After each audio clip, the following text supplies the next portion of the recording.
Good morning, and welcome to the home of Unitarian Universalism in Central Washington. My name is Pat Whitfield. I serve on the worship committee, and I'm a greeter, and I sing in the choir, and I'll be your celebrant this morning. If you are a visitor this morning, we are so glad you are here. We welcome every person of goodwill, just as you are, whatever body you inhabit, whomever you love, whatever your age, you are welcome here. We invite everyone to join us for coffee, treats, and conversation after the service, both in person and on Zoom. For the folks on Zoom, you'll find the order of service in the chat. And for everyone in our building, would you please turn around and wave at that camera that's over the exit sign to all of our folks who are on Zoom. And now, please take a moment and greet those around you today, especially someone you don't know well.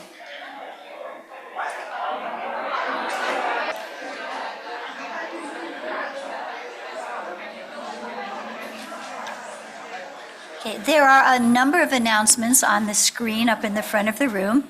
They're quite detailed and list all kinds of opportunities associated with CUF. There are two that I would like to share with you, especially in person.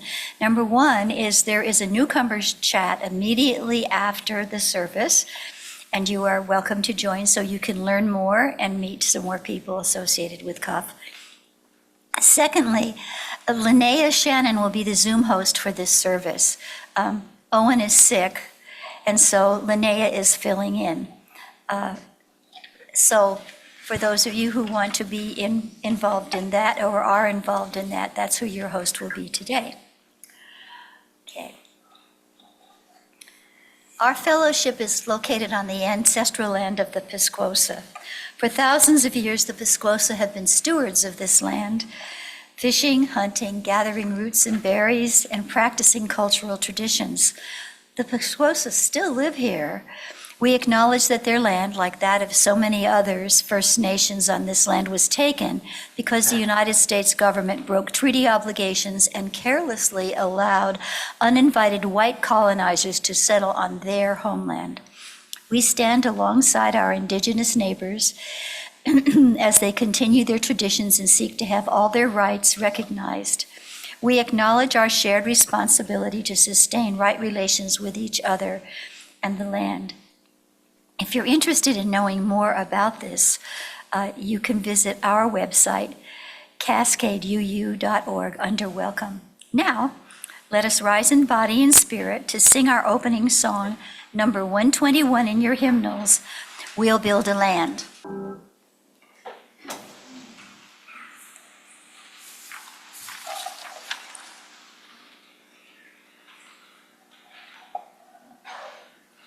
I call you into the spirit, an act of worship to claim what is of worth. With these words from my colleague, Christian Schmidt. Let us wake up. Not just from the Sunday morning wish for a few more drowsy minutes in bed. No, let us wake up to the world we live in, to its beauty and its wonder and its tragedy and its pain. We must wake up to this reality that not all in our world have what we do have, however much or little that is. We must wake up to the idea that our wholeness, our lives are only as complete as the lives of those around us, of those we are inextricably tied to in the great web of mutuality. We must stay woke, in the words of our friends and colleagues involved in racial justice and equity, and all who raise awareness of others, those who are working every day for social justice, for wholeness, for harmony in our country, in this congregation, in our hearts. Let us wake up and let us stay awake.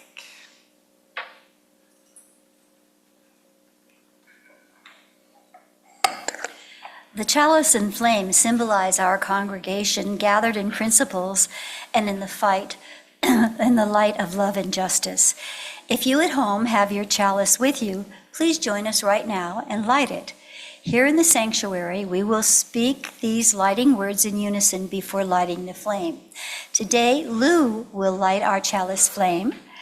So Lou, please come up here. I invite you now to the chancel.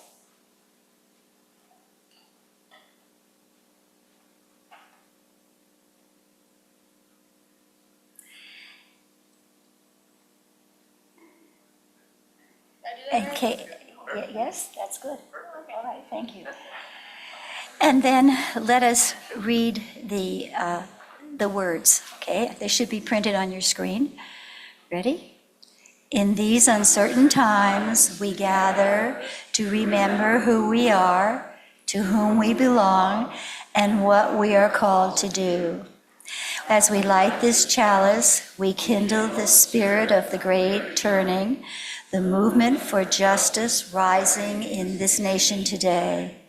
May we feel it of this gathering in the stillness of this hour, and may we sense it calling our name. Let us worship together.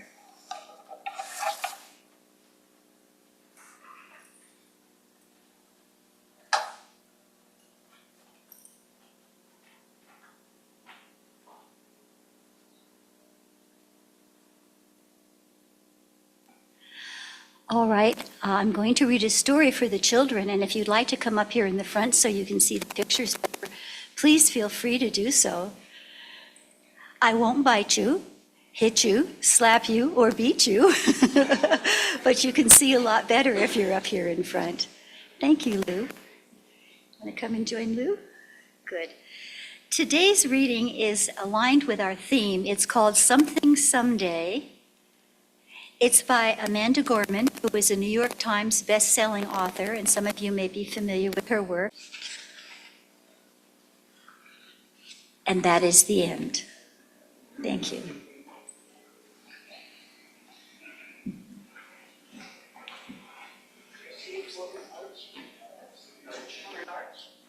Yes. The people in the aisles, please form an arc.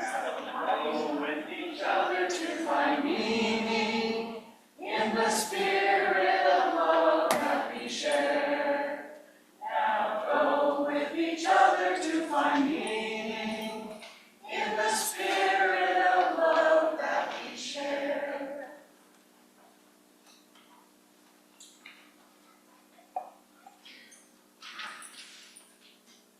It's important to note that the illustrator of that book received a special award from Caldecott called the Coretta Scott King Award. And it's important, just before the day that has her husband's name all over it, that Coretta be honored and remembered for all of her hard work and all that she did. I have two wisdom readings today. Ancient reading is from the Jewish book of Deuteronomy, chapter 24. Do not take advantage of a hired worker. Realize this was written hundreds of years before Jesus even lived. Do not take advantage of a hired worker who is poor and needy, whether that worker is a fellow Israelite or a foreigner residing in one of your towns. Pay them their wages each day before sunset, because they are poor and they are counting on it. Otherwise, they may cry to the Lord against you, and you will be guilty of sin and in need of atonement. And then words from the 20th century, which I'm calling contemporary. The Preacher and the Slave, a few verses from Joe Hill's song. Long-haired preachers come out every night, try to tell you what's wrong and what is right. But when asked about something to eat, they will answer in voices so sweet, you will eat by and by in that glorious land above the sky. Work and pray, live on hay. You'll get pie in the sky when you die. There's a couple of other verses about how religious people tend to take your money. And you'll find out about that later. And then verse 5 is, working men of all countries unite. Side by side, we for freedom will fight. When the world and its wealth we have gained, to the grafters, the tricksters, will sing this refrain. You will eat by and by when you've learned how to cook and how to fry. Chop some wood, 'twill do you good. Then you'll eat in the sweet by and by. So that ends the readings. Wisdom from previous ages. Now we settle into our ritual of creating community, one of the many ways in which we create and affirm our connections with one another in this congregation. It's interesting, we were talking about this the other day about our YouTube channel. This part of the service is removed always so it never goes up on YouTube. Anything you say here will not be on YouTube, but it is broadcast through Zoom. Our religion is never just about belief, it's always about creating connections, creating a caring community. That's what we mean by justice. During sharing and honoring, you get to share whatever you have permission to share. Keep your sharing to 1 or 2 sentences. Be mindful of others and of the quality of our community. Remember always first to speak your name. This microphone here.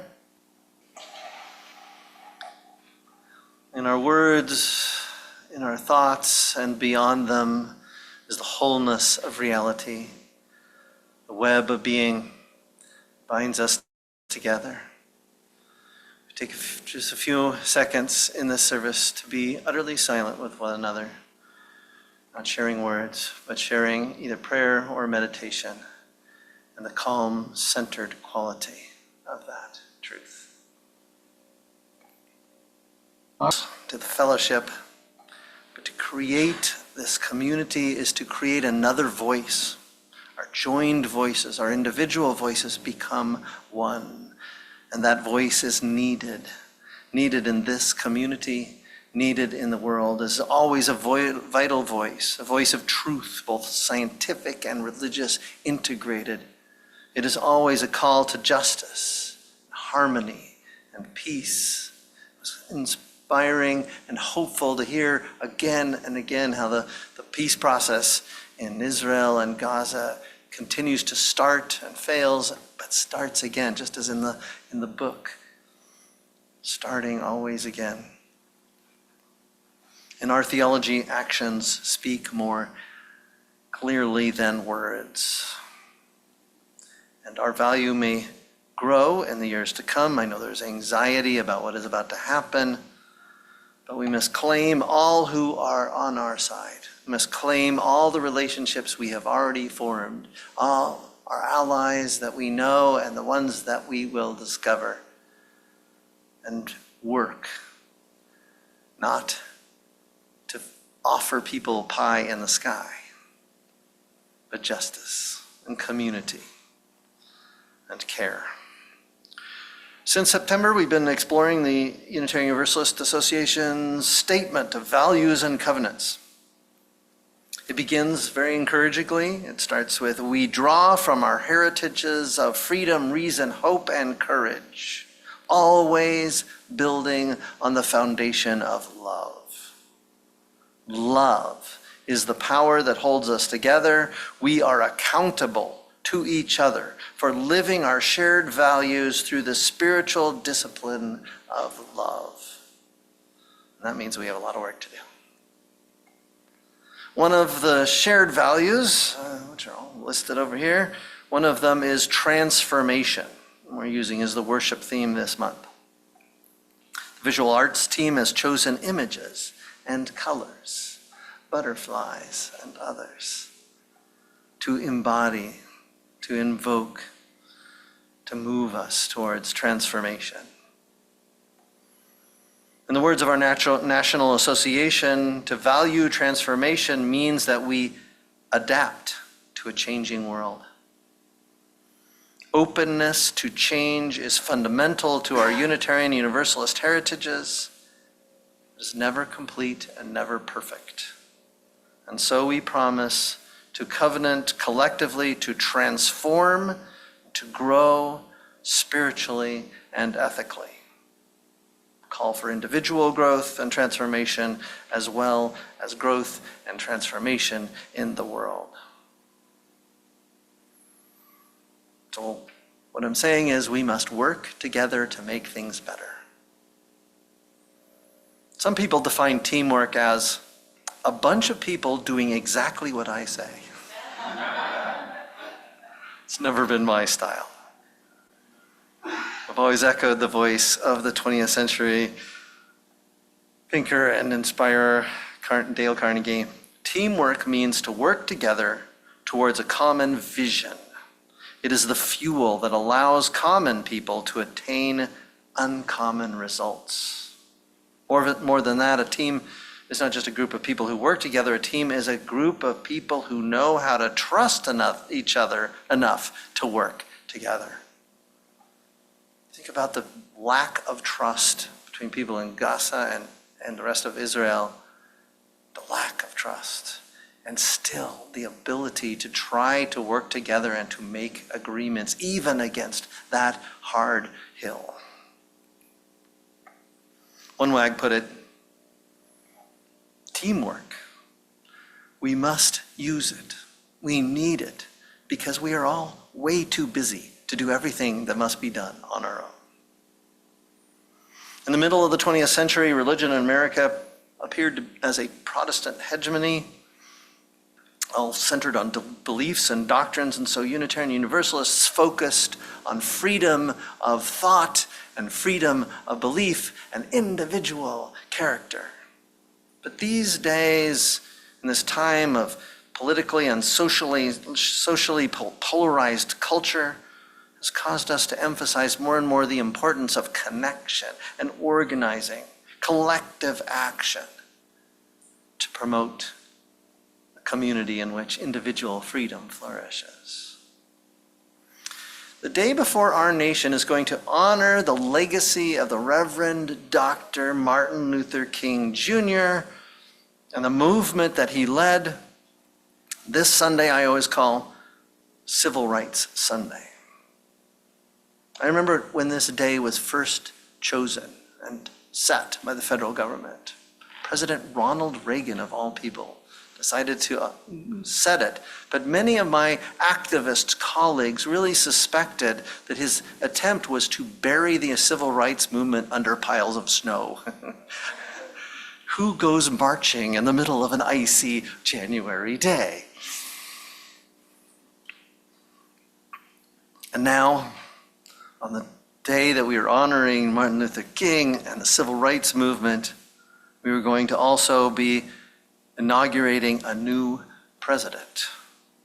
And I know there are many people in this congregation and in this country. We can see this simply by the votes that were cast, that there are people who doubt the ability of the president-elect to embody the civil rights movement, to move it forward, to bring about true unity and community and trust, to overcome all that divides us. Martin Luther King Jr., just before he died, between 1964 and 1968 really, after the big March on Washington and the civil rights legislation was passed, he began something new which he called the Poor People's Movement. He said that the Poor People's Campaign was a new moment of cooperation, understanding, and determination by poor people of all colors and all backgrounds to assert and win their right to a decent life. King wanted the political powers of this nation to see the poor of this country and to address their needs and to empower them. King said that this was the second half of the civil rights movement. And the roots of his vision went way back. The phrase we often use, beloved community, was used by King, inspired by another theologian, but as a translation from the biblical phrase of the kingdom of God, the community ruled by love, right, into the beloved community. He wanted to make it more democratic, and more contemporary, and more humanistic. But it has the same resonance, and it draws on the same roots, that beloved community. And King was also drawing on the labor movement of the earliest 20th century. He understood it well. He knew its characters. He knew of Joe Hill. Joe Hill was a Swedish-American labor activist and songwriter. He was born in 1879. He was named Joel Emanuel Haglund. He was the third child in a family of 9. 3 of his siblings died while he was still a child. His father, Olaf Haglund, worked as a conductor on a railway line and died when Joe was only 9. As a teenager, Joe struggled with tuberculosis, and meanwhile, his mother, Margarita, cared for all of her children as well as she could, and then she died in 1902, just after Joel had turned 20. And so Joel and his brother Paul, who was 2 years older than he, immigrated to the United States. And Joel became an itinerant laborer, and he moved from New York City to Cleveland to the West Coast. He was in San Francisco at the time of the 1906 earthquake. He felt the earth shaking, and it moved him. During this time, he started to be called Joel Hillstrom, and then eventually Joe Hill. And all the while, he was involved in various jobs, moving from place to place, but always starting to organize, always starting to connect, to listen to the other people who were working various jobs and struggling to make ends meet and living hand to mouth. He was listening to them and then started joining together with them in the industrial workers of the world. One of his most famous songs was The Preacher and the Slave, also known as Pie in the Sky. Joe Hill, 20-year-old, in his mid-20s, coined a phrase that has become common usage throughout all of America.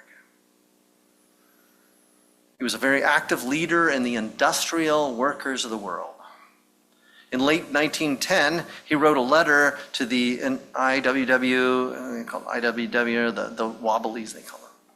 The IWW newspaper is called The Industrial Worker, and he identified himself as a member of a local chapter of the IWW in Portland, Oregon.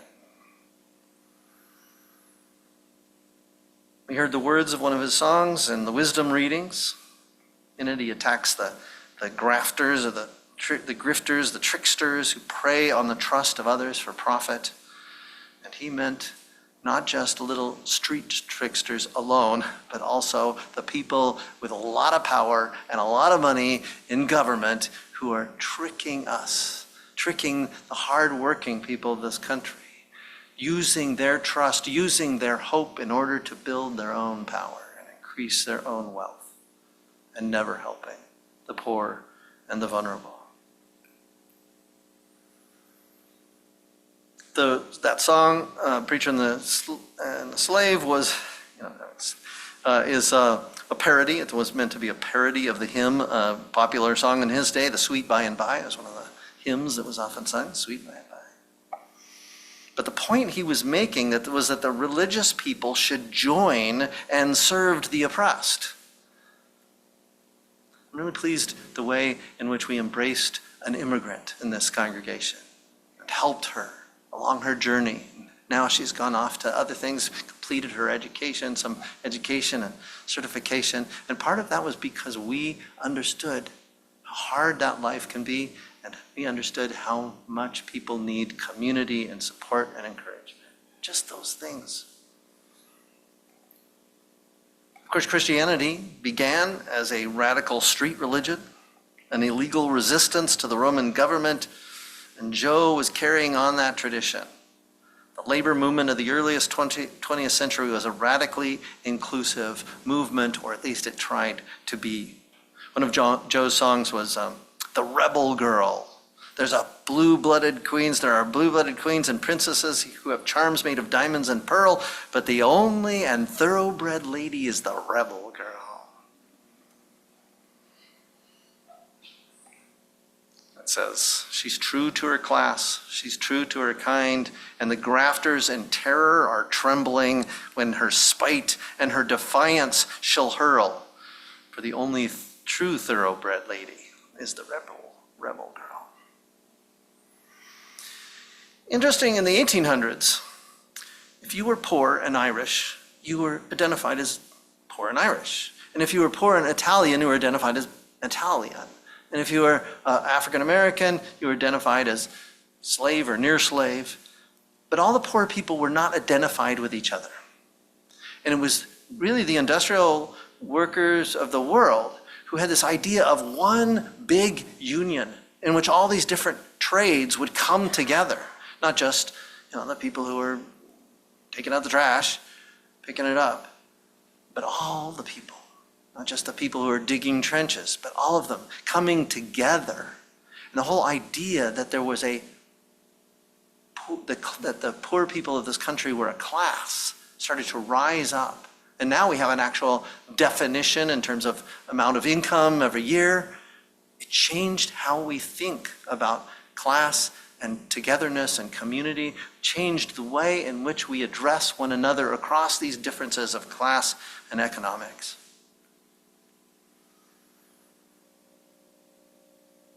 Joe Hill continued to move around across the West. He was creating community, always. Wherever he would go, he would find industrial workers of the world, or he would organize them. Then in January of 1914, in Salt Lake City, an ex-policeman and a shopkeeper, and then now shopkeeper, a guy named John Morrison, was killed. His son was also killed. Some people assumed immediately that it was a revenge killing because he had been a pretty tough police officer. But that same night, Joe Hill was treated for a bullet wound. And he said the wound was from a fight over a woman. But Hill later wrote, owing to the prominence of Mr. Morrison, there had to be a scapegoat. And I, being a friendless tramp, a Swede, and worst of all, IWW member, had no right to live anyway. And it was therefore duly selected that I was to be the goat. The cause turned into a major media event. President probably would have had TikTok videos if it was today. President Woodrow Wilson, Helen Keller, who was very popular then, was also a member of the IWW, spoke on his behalf. The Swedish ambassador and even people in Sweden all became involved and called for clemency. To this day, many say that Joe Hill was arrested, condemned, and killed as a political prisoner because people did not want laborers to organize or make demands. In a telegram to the IWW leader, Hill stated, "Goodbye, Bill. I die like a true rebel. Don't waste any time mourning. Organize." And that became a well-known phrase. Don't waste time mourning, organize. Reminds me of Dolores Huerta saying, "Si se puede." Hill followed his penultimate telegram with another telegram. He said, "Could you arrange to have my body hauled to the state line to be buried? I don't want to be found dead in Utah." So up until the end, a sense of humor he had in his songs. All of his songs you can hear. And in the song that honors him, the song that was written after he died, it says, "From San Diego up to Maine, in every mine and mill where workers strike and organize, there you will find Joe Hill." It's interesting to learn that in about 15 years after he died, the IWW was still very active. Yeah, the industrial workers of the world was still trying to organize people. And one of the places they went was to Yakima. It was to organize all the migrant, immigrant workers in the orchards there. And we who have an economy that was built in this valley on orchards understand.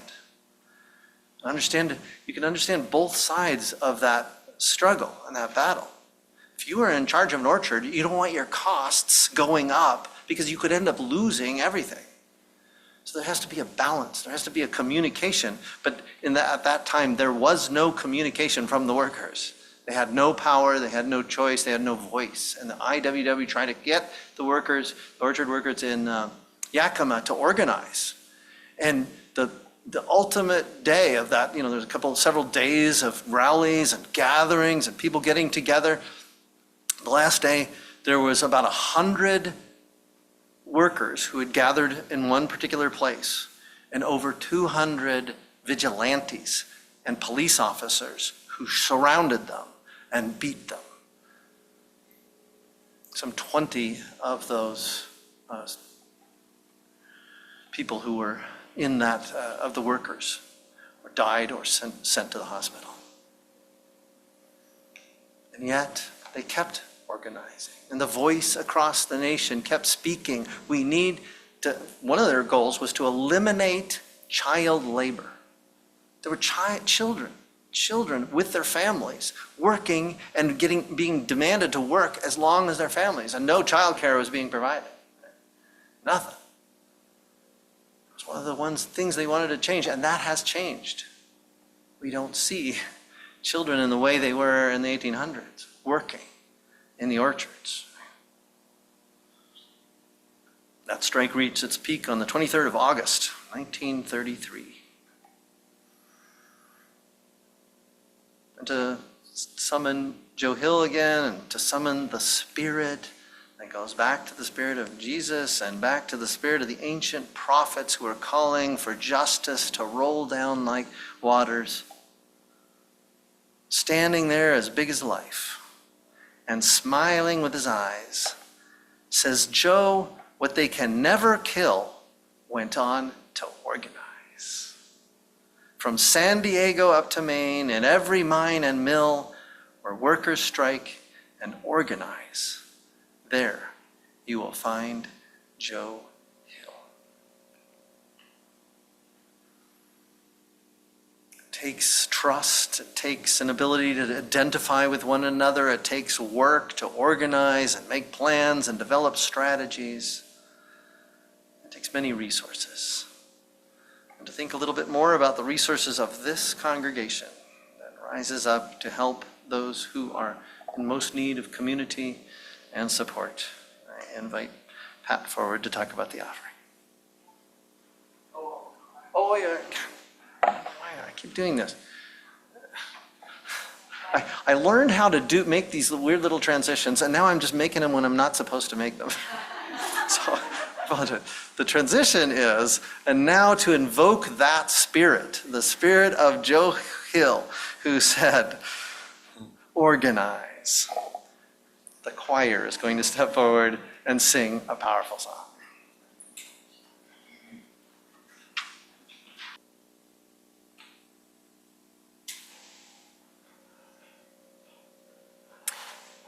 We are blessed by your generosity. May your gifts make a difference in our communities, local and global, through the ministries of this fellowship. Now, rise in body and spirit to sing our closing song titled Joe Hill. The lyrics were written as a poem in 1936 by Alfred Hayes. The lyrics were set to music later that year by Earl Robinson, who was, by the way, from Seattle. The song went on to be performed by Pete Seeger, Joan Baez, and many others, and now we join them in singing this song. Whatever calls us to organize and to be helpful, to create kindness and justice and equity in this world. Let us remember Joe Hill, the spirit of Joe Hill, laughing with his eyes and always working to organize.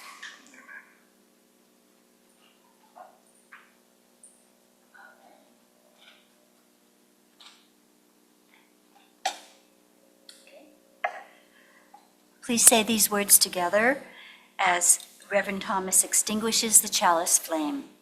We extinguish this flame, but not the light of truth, the warmth of community, or the fire of commitment. These we carry in our hearts and embody in our lives until we are together again. And now let's form our circle and sing our closing song, Carry the Flame.